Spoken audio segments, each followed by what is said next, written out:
Konnichiwa! Bienvenue à tous. Alors, est-ce que vous avez envie, et est-ce que toi aussi, Léa, tu as envie d'une petite histoire? Oui, même plusieurs. Alors, installez-vous bien et c'est parti. Alors, ce soir, je vais vous raconter une histoire, l'histoire de Crachotte.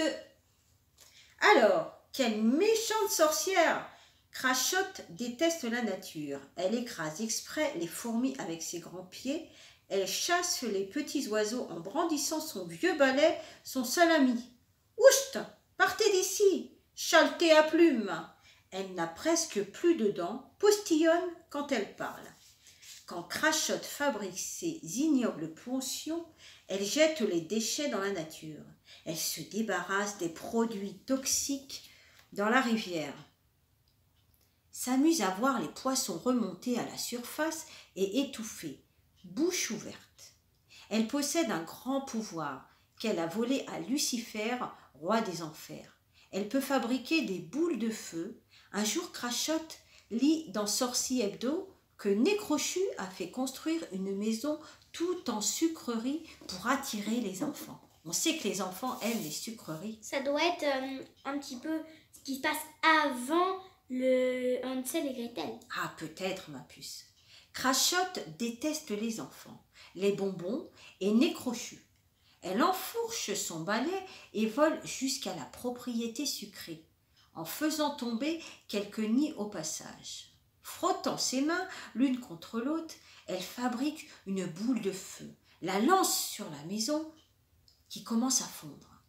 Nécrochu hurle, s'empare du balai de la méchante et le lâche dans les flammes. « Achachin, tu as achachiné mon ami !» crache Crachotte, furieuse. Elle envoie une autre boule de feu sur les broussailles qui s'embrasent. Pistrelle, la tourterelle, a tout vu. Elle s'envole par-dessus la forêt en roucoulant aussi fort qu'elle peut. « Diou, diou !» Le grand mage, sapeur Pimpon, l'a entendu. Il se précipite. Quand il arrive sur le lieu de la bataille, Crachotte s'apprête à enflammer toute la forêt. La méchante! Ouf! Sapeur Pimpon a de grands pouvoirs lui aussi, ainsi qu'un grand courage. Il fait tournoyer sa baguette magique et un déluge d'eau inonde l'incendie et trempe les sorcières. Le feu est éteint, mais pas la colère des sorcières qui hurlent de plus belle. Alors, Sapeur Pimpon lève à nouveau sa baguette et d'une formule magique fait disparaître les sorcières. Pouf! Enfin, elles n'ont pas vraiment disparu. Nécrochu est transformée en abeille, elle pourra fabriquer du miel, au moins elle fera quelque chose de bien. Quant à Crachotte, cette petite fourmi a intérêt à se mêler des grands pieds. En fait, c'est plus... s'en mêler et se méfier des grands pieds, parce que c'est devenu une petite fourmi, donc pour pas qu'elle soit écrasée, il faut qu'elle fasse attention. En fait, Nécrochu, elle a rien fait, c'est Crachotte. Ben voilà. Mais quand même, elles n'ont pas été très très gentilles. Oui. Alors, pour la deuxième histoire, je vais vous lire quelque chose de complètement différent. Ça s'appelle Touille et la cuillère en bois. Ah oui, c'est différent. Pfiou! Une drôle de lumière pailletée éclaire la cuisine. Oui, c'est de la magie. Touille, la cuillère en bois, ouvre lentement son tiroir et rejoint Bobole, le saladier, sur le plan de travail. Deux boîtes sautent du placard. L'une est pleine de cassonade, l'autre de farine. Grand Beurre, Ticoco et Bon Lolo sortent du frigo, impatients de commencer. Balance est prête pour la mesure. J'ai l'impression qu'ils vont nous faire une recette de cuisine. Oui. Commençons par toi, Farine, déclare Touille. Tu donneras 170 grammes, toi, Cassonade, juste 85. Elle se tourne vers l'étagère. Choisis-moi, lance Vinaigre. Moi aussi, dit Moutarde en pot. Pas cette fois, vous ne jouez pas dans cette recette. J'ai besoin d'épices, de gingembre et de cannelle. Pas plus d'une cuillère de chacun. Sirop de sucre de canne, tu es aussi de la fête. Tu donneras 2 grosses cuillères comme Bon Lala ou Bon Lolo, comme tu veux. Touille s'installe au bord de la table et, telle la baguette d'un grand chef d'orchestre, elle dirige la ronde des ingrédients. Chacun votre tour, sautez dans le beau bol. Farine, épices, 60 g de grand beurre, cassonade, sirop de canne, bon lolo ou bolala, petit coco, seulement ton jaune. Elle l'appelle bon lolo ou bolala, comme on veut. Puis Touille mélange le tout avec énergie pour fabriquer une pâte parfumée. Platit le rouleau à pâtisserie, entre enfin sur la piste. Il roule, aplatit la pâte, Touille a un peu le tournis. Et là, elle a un reste de pâte collé sur la tête, mais elle continue à diriger les opérations. À vous, les emporte-pièces. Ils sont joyeux, les moules en forme de bonhomme, d'étoiles et de cœurs. Ils sautillent en cadence sur la pâte pour former les petits sablés. Hop, hop, 24 biscuits se détachent et s'allongent sur une plaque. Une paille fait un trou sur chacun d'eux. Ce sera parfait pour y glisser une jolie ficelle et les accrocher dans le sapin. Super idée, non? Ouh, très sympa comme idée. 180 degrés pendant 10 minutes, dit Touille à Cuistot le four. La cuisine sent délicieusement bon. Lorsque les jolis biscuits sont cuits, Touille, la cuillère en bois, est fière et heureuse du résultat. Il ne restera plus qu'à les décorer et à les dévorer. Bravo! Tu n'as pas la patience d'attendre que la lumière magique vienne dans ta cuisine. Cherche Touille, la cuillère en bois. Elle est sûrement dans un tiroir. Suis la recette avec maman ou papa et régale-toi. Là, c'est une petite recette pour faire des bons petits biscuits. Et la toute dernière histoire, Rasel et le prince Armand. Ce n'est pas le prince charmant, c'est le prince Armand. Quand le prince Armand fut en âge de se marier, le roi de Bonalois lui présenta des princesses. Celle-ci est bonne cuisinière, celle-là chante comme un rossignol, cette autre a un doux caractère. En voici une pleine de diplômes.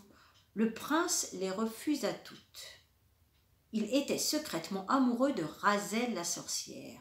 Il l'avait rencontrée dans la forêt où elle cueillait des herbes pour ses potions. Elle n'était pas bien jolie, petite et potelée avec une verrue sur la joue. Oh là là, elle a une verrue sur la joue. Armand s'était intéressé aux herbes. Rasel lui avait expliqué les vertus de celle-ci ou celle-là. Les orties donnent de terribles démangeaisons. Même les sorcières prennent des précautions pour les cueillir, avait-elle expliqué. Elle avait pris sa main pour l'empêcher de toucher la plante. Ils étaient tombés amoureux.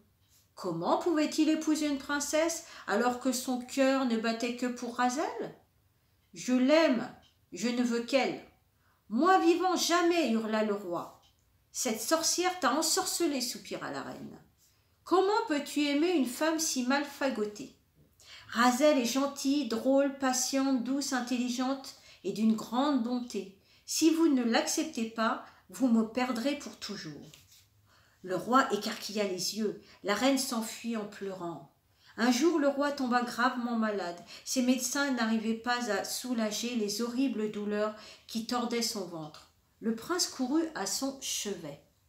« Laissez-moi vous amener Rasel. Elle connaît les herbes, elle vous guérira. Moi vivant, jamais. »« Je t'en supplie, Armand, sauve-le, chuchota la reine.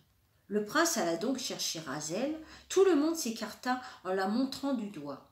La sorcière. Le roi de Bonalois était si mal qu'on ne la reconnut pas. Elle sortit de son sac plusieurs fioles, versa dans un verre quelques gouttes de ceci et de cela. Le roi but la potion et ouvrit les yeux. « Hurrah! Le roi de Bonalois est guéri !» La reine embrassa Rasel sur la joue. Celle sans la verrue. Le roi pensa qu'il était fort utile d'avoir une sorcière dans le royaume. « Pourquoi pas dans la famille ?» suggéra la reine. Rasel et le prince Armand se marièrent et furent heureux pour toujours. Alors, ça vous a plu? Est-ce que vous en voulez une petite dernière? Oui. Alors, pourquoi l'autruche et l'orynx courent-elles souvent ensemble? Bonne question. Autrefois, dans les temps lointains, l'autruche était très belle, le cou et la tête rayés noir et blanc. Elle arborait fièrement de longues cornes. À côté d'elle, l'Orynx, la gazelle, se trouvait très laide et terne, avec sa peau grise. Jalouse, l'Orynx dit un jour à l'autruche: « Je suis beaucoup plus rapide que vous, je suis sûre de vous battre à la course, et si je gagne, vous m'offrirez vos longues cornes et vos belles rayures noires et blancs. » Certaine de gagner, l'autruche accepta le défi. Mais la gazelle était aussi rapide qu'intelligente. Elle choisit un terrain caouteux avec plein de rochers qu'elle connaissait bien. Avec ses sabots, elle gambadait et sautillait sans aucun problème. L'autruche, elle, habituée à courir sur les plaines tendres et verdoyantes, fut bien vite distancée. Incapable de rattraper la gazelle, elle boitillait et titubait à chaque pas. L'Orynx gagna la course et, avec elle, les belles cornes et rayures de l'autruche. Pauvre autruche! Sa petite tête nue et ses plumes sans motif paraissaient bien laides à présent. Très en colère, au début, l'autruche finit par s'y habituer. Finalement, la vie était tellement plus facile sans ces lourdes cornes qu'elle portait avant. Elle courait plus vite et n'était plus embêtée quand elle voulait picorer le sol. Et comme elle n'était pas rancunière, l'autruche décida de rester avec l'Orynx. Après tout, les nouvelles cornes de la gazelle étaient la meilleure défense contre les prédateurs. Ainsi, on comprend mieux pourquoi on voit si souvent dans la brousse l'autruche courir avec l'Orynx.